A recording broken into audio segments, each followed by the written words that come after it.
السلام علیکم۔ اسلام and Pakistan YouTube channel کے پیارے دوستو، آج میں آپ کو سنانے لگا ہوں سمندر کی لہروں پر چلنے والے نوجوان کا واقعہ۔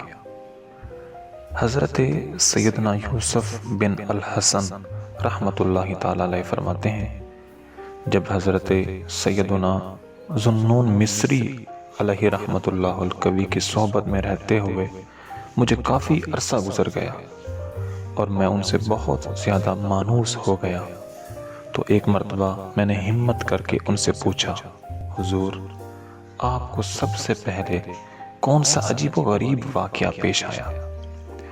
یہ سن کر آپ رحمت اللہ تعالی علیہ نے جواب دیا، میں ایام جوانی میں خوب لہو و لعب کی محفلوں میں مگن رہتا اور دنیا کی رنگینیوں نے میری آنکھوں پر غفلت کا پردہ ڈال رکھا تھا۔ پھر اللہ عز و جل نے مجھے توبہ کی توفیق عطا فرمائی اور میں تمام معاملات چھوڑ کر حج کے ارادے سے ساحل سمندر پر آیا۔ وہاں میں نے ایک بحری جہاز پایا جس میں مصری تاجر سوار تھے، میں بھی ان کے ساتھ جا ملا۔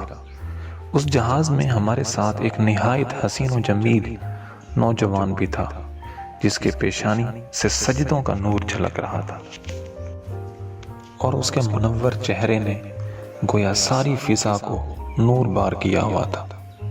جب ہمارا جہاز کافی فاصلہ طے کر چکا اور وسط سمندر میں آ گیا تو جہاز کے مالک کی رقم سے بھری تھیلی گم ہو گئی۔ اس نے پوچھ گچھ کی لیکن تھیلی نہ ملی، لہٰذا اس نے سب سواروں کو جمع کیا اور سب کی تلاشی لینا شروع کر دی، لیکن تھیلی کسی کے پاس بھی نہ ملی۔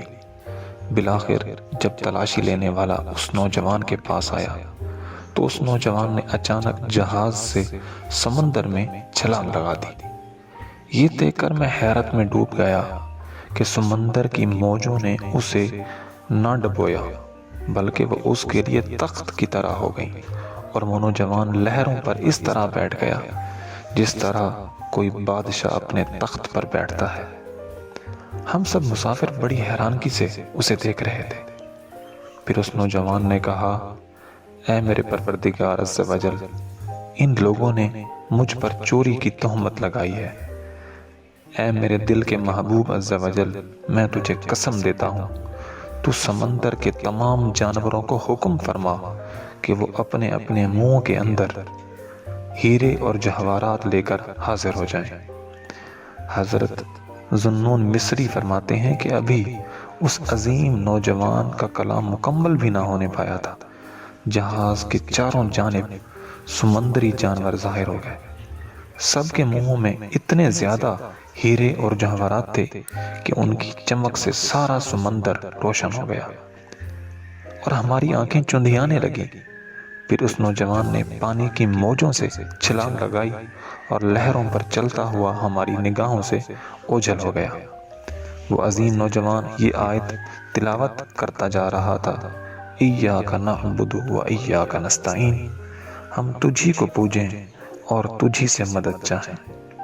حضرت ذوالنون مصری فرماتے ہیں، یہی وہ پہلا واقعہ ہے جس کی وجہ سے مجھے سیر و سیاحت کا شوق ہوا، کیونکہ سیر و سیاحت میں اکثر اولیاء کرام سے ملاقات ہوتی ہے اور حضور نبی کریم رؤوف الرحیم صلی اللہ تعالی علیہ وآلہ وسلم کا فرمان عظیم ہے، میری امت میں ہمیشہ 30 مرد ایسے رہیں گے جن کے دل حضرت ابراہیم خلیل اللہ کے دل پر ہوں گے۔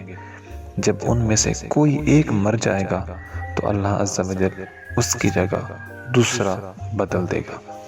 اللہ عز و جل کی ان پر رحمت ہو اور ان کے صدقے ہماری مغفرت ہو۔